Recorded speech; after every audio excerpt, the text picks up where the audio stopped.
저희가 첫 번째 날에는 베다니 시몬의 집에서 향유 옥합을 깨뜨려 예수님의 머리에 부었던 여인을 같이 살펴봤습니다. 지금 우리는 이 고난주간 한 주간을 예수님의 행적을 따라 내가 예수님과 동일시되거나 혹은 제자들 누구와 동일시되어서 나가고 있는 겁니다. 또 어떤 의미에서는 마가라는 사람하고도 동일시가 되어서 그때 그 장면을 떠올리고 그때 상황에 가서 예수님의 모습을 볼 수 있고 느낄 수 있다면 여러분에게 큰 은혜가 되리라고 믿습니다. 향유 옥합을 순전한 그 값비싼 향유 옥합을 깨뜨린 여인을 보며 순수한 헌신을 배우게 되었고, 그 다음에 우리가 배웠던 것은 어제 말씀에는 마지막 완찬으로 유월절 식사를 하시면서 나누셨던 대화, 그 또 슬픈 어떤 상황들, 그것을 통해서 또 우리가 은혜를 받게 되었습니다. 예수님의 죽음의 의미가 무엇인지를 그 유월절이라는 그 의미 속에서, 그리고 또 새롭게 그가 자신의 몸과 피를 우리에게 내어주셨다라는 사실을 그 식사 속에 의미를 부여하셨다라는 걸 봤습니다. 오늘은 주된 내용이 겟세마네, 감람산이라고 하는 겟세마네에서 일어난 일들로서 기도하는 내용이 주가 되고 앞뒤로 제자들이 도망가는, 흩어지는 이야기가 나타나 있습니다. 마지막 완찬이 끝난 후에 예수님은 제자들과 함께 감람산으로 갔다고 얘기를 하고 있고, 제자들은 모두 결국 나를 버리게 될 것이다. 여기서 버린다라는 말은 스칸달리조라고 신약 성경에 많이 쓰이는 용어입니다. 넘어지는 거예요. 가다가 돌뿌리에 걸려서 탁 넘어지는 것을 스칸달리조라고 해요. 그러니까 제자들이 다 거기서 실족하게 될 것이라는 그런 얘기를 하고 있는 것이고, 결국 그 말은 제자들이 예수님을 버리고 뿔뿔이 흩어지게 될 거라는 그런 이야기와 같은 겁니다. 물론 베드로는 자신만만하게 저는 절대 버리지 않습니다 라고 했지만, 네가 더 3번이나 나를 부정하게 될 것이다 라는 말씀을 하신 장면에는 정말 어떤 우리에게 그냥 비수를 꽂는 것 같은 느낌을 받게 합니다. 그리고 그는 겟세마네에 가서 고뇌에 찬 기도를 드리시면서 할 수만 있거든 이 고난의 잔을 피할 수 있기를 기도했으나 결국은 하나님의 뜻을 받아들이게 되고, 유다의 배신으로 결국 체포되고 모든 사람들은 자기 목숨을 구명하기 위해 뿔뿔이 흩어지는 내용이 오늘 본문의 말씀입니다. 이 말씀을 통해서 다음과 같은 은혜를 나누고자 합니다. 첫째는 목자를 위해 기도하는 성도들이 되시기를 바랍니다. 27절에 내가 목자를 치리니 양들이 흩어지리라 라고 얘기하는데, 이건 스가랴서 13장 7절 말씀을 인용한 겁니다. 만군의 여호와가 말하노라, 칼아 깨어서 내 목자, 내 짝된 자를 치라. 목자를 치면 양이 흩어지리라는 그 스가랴서 말씀의 맥락은 하나님의 심판에 대한 이야기입니다. 종말에 임할 하나님의 심판에 대한 이야기 속에서 이 이야기가 나오는 거예요. 그러니까 뭐냐, 사탄은 어떻게든지 하나님의 역사를 방해하기 위해서 목자를 칩니다. 목자만 딱 치면 양들은 그냥 흩어지기 마련이에요. 그러니까 오늘 말씀에 적용을 한다면 예루살렘이 예수님을 내친 것이 바로 이 목자를 친 것에 말씀이 응한 것이다 라는 거예요. 정말 하나님께서 보내신 사랑의 손길이고 구원의 진정한 참된 영적인 목자이신, 우리에게 생명을 주실 그를 버렸다라는 것은 하나님의 심판을 자초하는 것이다 라고 말하고 있는 겁니다. 결국 목자가 죽게 되면 양들은 뿔뿔이 흩어지게 되겠지만 결국 하나님의 진노가 그곳에 하나님의 심판으로 임하게 될 것이다 라는 것이 스가랴서의 맥락입니다. 항상 우리는 이 말세가 되고 또 종말의 분위기가 심각해지면 심각해질수록 항상 이 지도자들을 쥐고 흔들어 결국은 지도자를 실족시키게 됨으로써 양들을 흩어지게 한다라는 사탄의 전략을 간파할 수 있어야 되겠습니다. 사탄은 하나님의 나라가 세워지는 걸 너무나 싫어합니다. 그리고 교회가 딱 질서가 잡히고 힘있게 자신의 역할들을 잘하면서 영혼을 구원해내고 복음을 막 힘있게 전파하는 것을 누구보다도 싫어하는 게 원수 마귀 사탄입니다. 그래서 항상 사탄은 여러 가지 계계와 음모와 또 여러 가지 유혹을 통해서 목자를 치게 되고 공격을 하게 돼 있다라는 겁니다. 결국은 목자가 쓰러지게 되면 교회는 풍지박산이 나게 되고 산산이 흩어지게 돼서 어려움을 겪게 됩니다. 사탄이 예수 그리스도를 쳤지만 결국은 그는 오늘 말씀에도 얘기하기를 내가 살아나서 너희들보다 먼저 갈릴리로 갈 것이다. 그러니까 갈릴리로 재직결해라 라는 그런 말과 같은 거예요. 그러니까 원수 마귀는 목자를 치지만 죽지 않습니다. 다시 살아날 것이고 오히려 원수 마귀를 물리치고 살아날 것이고 다시 모여서 집결해서 결국은 하나님의 큰 역사를 이루게 될 것이라는 그런 희망적인 말씀을 하고 계십니다. 우리 또한 항상 목자를 위해서, 목회자를 위해서 여러분들이 기도함으로써 교회가 건강하고 힘있고 능력있게 하나님의 사명을 감당할 수 있도록 힘써야 되겠습니다. 스펄전 목사는 영국의 침례교 목사로서 타의 추종을 불허할 만큼 큰 부흥을 일으킨 영국의 목사님이었습니다. 많은 사람들이 그의 부흥의 비결을 물어봤을 때 그는 자기가 설교를 잘한다고 한 번도 얘기하지 않습니다. 자기의 능력의 비결은 자기를 위해서 기도하는 중보기도팀에게 항상 돌렸습니다. 24시간 쉬지 않고 교회에서 항상 자기를 위해서 기도하는 중보기도팀이 있다. 그들이 바로 내 능력의 원천이고 교회 부흥의 원천이다 라고 얘기했던 겁니다. 기도를 쉬지 않는다라는 거, 기도는 영적, 그런 의미에서는 영적 싸움인 거죠. 여러분들이 목자를 위해서 해야 할 일이 있다면 그건 위에서 기도하는 겁니다. 능력이 있니 없니 평가하고 비판하고 설교를 잘하니 못하니 평가하고 비판하는 것보다도 더 여러분들이 힘쓰고 애써야 할 것이 위에서 기도하는 겁니다.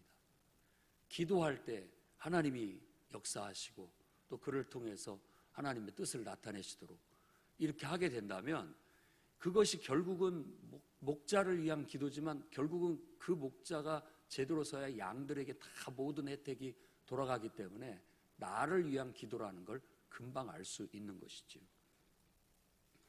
그뿐만이 아니라 디모데 전서에서는 우리가 믿음의 선한 싸움을 싸우라는 말씀에서도 나누었듯이 사도 바울은 디모데에게 모든 사람을 위하여 간구와 기도와 도구와 감사를 하되 임금들과 높은 지위에 있는 모든 사람을 위해서 하라고 얘기합니다. 그 이유는 모든 경건과 단정함으로 고요하고 평안한 생활을 하기 위한 것이다 라고 얘기하는 겁니다. 우리도 정치인들을 비판하고도 쉽고 또 그들의 자잘못들은 언론에서 하도 떠들기 때문에 듣고 어떨 때는 듣기 싫을 정도까지 그렇게 듣고는 있습니다. 그러나 정작 그 지도자들을 위해서 기도하고 있느냐? 그들이 똑바로 서서 자신의 능력들을 잘 발휘를 해줘야 나라가 부강하고 힘 있는 거 아니겠습니까? 근데 정작 그들을 헐뜯고 욕하고 비난하고는 손가락질을 했지만 그들을 위해서 정말 얼마나 지지해주고 후원해주고 기도를 해줬느냐라고 한다면 우리가 부끄러운 모습이 돼서는 안 되겠다는 거예요. 왜냐하면 그것들이 다 국민들에게 손해가 되는 것이 아니겠습니까?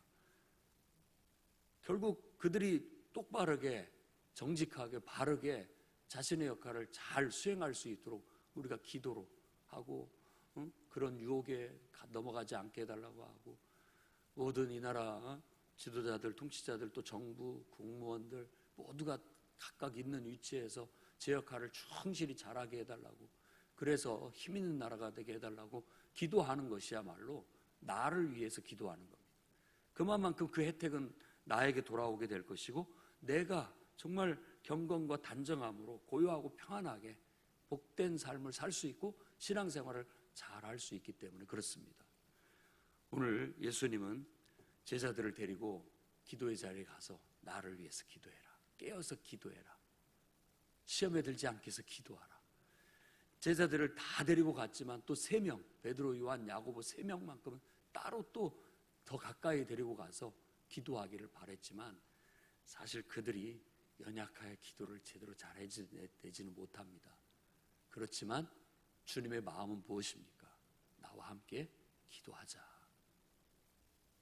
내가 이 중요한 일을 하고 있는데 너희들이 좀 도와주면 좋겠다라는 거 아니겠습니까? 이 영혼 구원을 위하여, 영원한 생명을 위해서 내가 이 험난한 길을 정말 너무나 힘든 이 길을 가야 되는데 너희들이 좀 뒤에서 기도로 후원해 줬으면 좋겠다라고 데리고 간 것이라고 생각할 수 있겠습니다.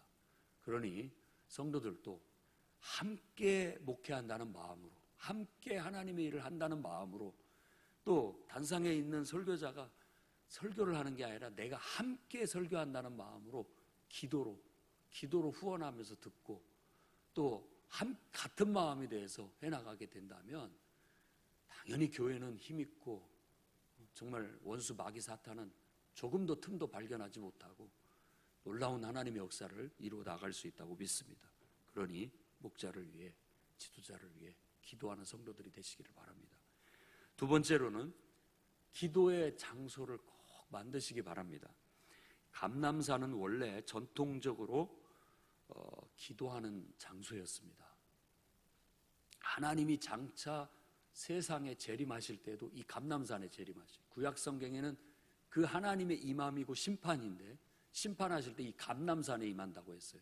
이 감람산은 예루살렘 동쪽에 있는 감람나무, 올리브나무가 많이 있는 산입니다. 우리 밤나무 많이 있는 산을 밤나무산이라고 하듯이 올리브나무가 많이 있는 산이 이 감람산이 예루살렘 동쪽에 있는 곳이에요. 그곳이 늘 사람들이 야 산기도하러 가자 거기로 가는 거예요. 한때 서울의 삼각산은 산기도로 유명한 산이었습니다. 어지간한 사람들은 다 삼각산에 가서 기도한다고 했었죠. 아무튼 유명한 우리 조 목사님도 거기서 기도하시다 은혜 받은 분이시기도 하고, 이 기도하는 자리, 은혜 받는 자리가 있어야 됩니다. 정말 고민되고 힘들 때 어디로 가야 됩니까? 어디로 가야 되냐고요. 마음이 방황되고 의지할 데 없을 때 어디로 가야 되냐고요. 술집을 갈 수도 없고 어디 가서 영화 보면서 어디 가서 이렇게 풀 수도 있겠지만 그럴 때 정말 기도하는 장소에 갈 수 있는 그런 장소가 우리에게는 있어야 됩니다. 마음의 장소, 심리적인 장소, 또 물리적인 장소. 이 풍요로운 교회당이 그런 곳이 될 수 있기를 바랍니다. 여러분들이 언제든지 힘들고 어렵고 방황하고 뭔가를 결정해야 하는 그 기로에 섰을 때 어디 누구 사람을 의지하고 어디 가서 다른 것들로 위안을 얻기보다는 이곳에 찾아와 고독한 영적 싸움을 싸우는 겁니다. 그것이 감람산, 곧 그것이 풍요로운 교회가 되기를 바라고, 감람산 중에서도 기름 짜는 틀이라는 곳이 있었는데 그것이 원래 아람어로 겟세마니라는 곳입니다. 근데 우리 헬라어로는 그걸 음역해서 겟세마네라고 그렇게 해서 우리도 그렇게 번역을 했습니다. 기름 짜는 곳이에요. 마치 감람나무 열매를, 올리브를 따서 넣고 기름을 꽉 눌러서 짜내는 것 같은 그 틀이 있는 곳인데 그 이미지하고 우리의 기도하는 이미지하고 비슷하게 느껴지는 거예요. 내 안에 기름을 짜내는 기도. 예수님의 겟세마네 기도를 오늘 마가복음에서는 그렇게 묘사하지 않았지만 그 땀방울이 핏방울 같이 됐더라라는 것은 그 기름 짜는 틀에서 나오는 기름 같은 거예요. 우리가 정말 하나님 앞에 간절히 기도하고 통곡할 때 우리에게서 이 진땀이 난다고 하는데 그야말로 올리브 기름이 나오듯이 우리의 인고에 기름이 짜내듯이 하나님 앞에 기도하는 그 기도의 이미지를 연상시키곤 합니다. 그 기도의 대표적인 사람은 야곱이었죠. 형 에서를 만나려는 두려움 속에 어찌할 바를 몰라 다 앞서 보내고 그 야복 강가에서 바로 그 싸움을 싸운 겁니다. 그는 그 인고의 싸움 속에서 천사와 씨름하는 그런 상황이 연출되게 되었고, 결국 탈골이 되는 고통 속에서도 끝까지 내가 축복해 주지 않는다면 놔주지 않겠다고 버티고 버티다 결국 탈골까지 됐지만 응답을 받아 그 이름이 야곱에서 이스라엘로 바뀌는 은혜를 잊게 되었던 것이지요.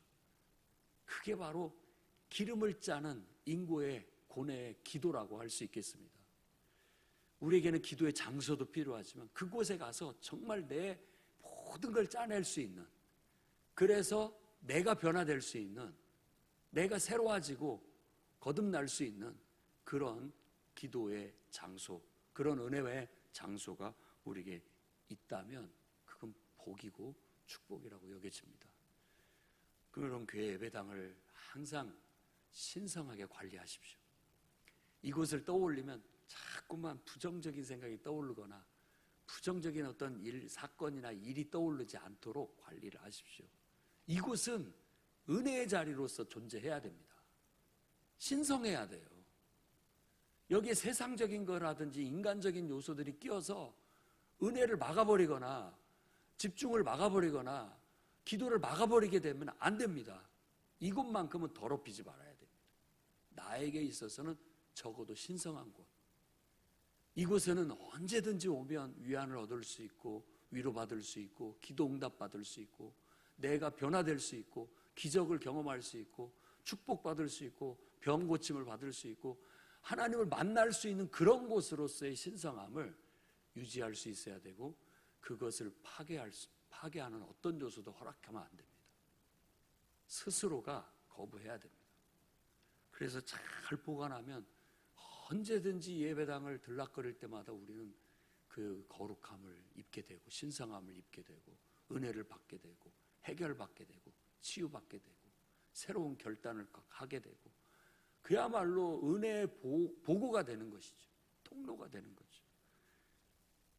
여러분에게도 이 교회가 그런 영적 싸움을 싸울 수 있는 곳이 되기를 바라고, 늘 습관적으로 나와서 위로받고 용기를 얻고 또 해결을 받고 응답도 받고 치유되고 회복되고 새 힘을 얻는 그런 영적인 보고가 될 수 있기를 바랍니다. 세 번째는 내 뜻을 누르고 하나님 뜻을 따르는 용기를 배우고 실천하는 성도들이 되시기 바랍니다. 신앙이 뭐냐? 결국은 내 뜻을 걸러내고 하나님 뜻을 쫓아가는 것입니다. 그게 우리 신앙생활의 수행인 거예요. 예수님께서 기도하실 때 그 액면 그대로의 이 마가복음의 말씀은 굉장히 불안해하고 고민하고 근심하고 힘들어했다라고 말합니다. 그러니까 하나님이 성육신했다라고 하니까 뭐 하나님이 인간이 됐으니까 뭐 능력이 많으시니까 그런 고통은 아무것도 아니겠지라고 생각하면 큰 오산이라는 거예요. 진짜 완전한 인간으로서 똑같은 두려움과 공포와 고통과 불안을 느끼셨다라는 거예요. 연약함을 그대로 체휼하셨다라는 말은 액면 그대로입니다. 그분이 하나님이니까 뭐 그까짓 거야 뭐 무리도 걸으시고 죽은 자도 살리신 분이 그거 뭐 대수겠어라고 생각하면 안 된다라는 거예요. 여러분이 밤잠 못 자고 마음에 근심하고 걱정해서 입맛도 없고 입이 바짝바짝 마르고 온몸이 아픈 것 같고 몸살이 걸린 듯 몸살을 하는 그런 상황인 것처럼 똑같이 예수님도 그랬습니다. 다른 것이 있다면 그분은 그것을 하나님의 뜻 앞에서 변화시켜낸 거예요. 많은 신앙의 위인들이 했던 것처럼 그분이야말로 그런 면에 있어서 우리에게는 가장 모범된 분이라고 할 수 있겠습니다. 아버지요, 내 뜻대로 하지 마옵시고 아버지 뜻대로 하시옵소서 라는 이 기도는 우리의 기도가 돼야 되겠고 우리의 평생의 신앙의 수행이 되어야 되겠습니다. 늘 자신의 감정을 걸러내고 자신의 욕망을 걸러내고 내 안에 있는 거짓됨을 벗겨내고 내 안에 있는 악한 것들을 벗겨냄으로써 늘 하나님의 선하시고 기뻐하시고 온전하신 뜻을 쫓아가는 거예요. 그것을 위한 예배, 그것을 위한 기도, 그것을 위한 말씀 묵상, 그것을 위한 신앙의 모든 수행들이 이루어지게 된다면 우리는 누구보다도 용감한 사람이에요. 잠언서에서 말씀처럼 10고울을 점령한 사람보다 자기 마음을 정복한 사람이, 다스릴 줄 아는 사람이 더 위대한 용사라고 그랬습니다. 누가 더 용기 있는 사람이냐? 여러 사람 때려잡는 사람보다도 자기 자신을 잡을 줄 아는 사람이 더 용기 있는 사람이라는 겁니다. 달려갈 때 막 달려가고 싶은데 주님이 멈춰라 하면 브레이크를 잡을 수 있는 사람. 나는 가기 싫은데 주님이 가라 하면 천근만근 무거운 몸을 이끌고 가기 싫은 몸과 마음이지만 어거지로라도 가려고 하는 그런 우리들의 순종의 태도, 그것이 용기예요. 신앙의 용기입니다. 우린 예수님을 통해서 오늘 그것을 배워야 됩니다. 주님은 겟세마네 기도를 통해서 그 상태에 도달을 했습니다.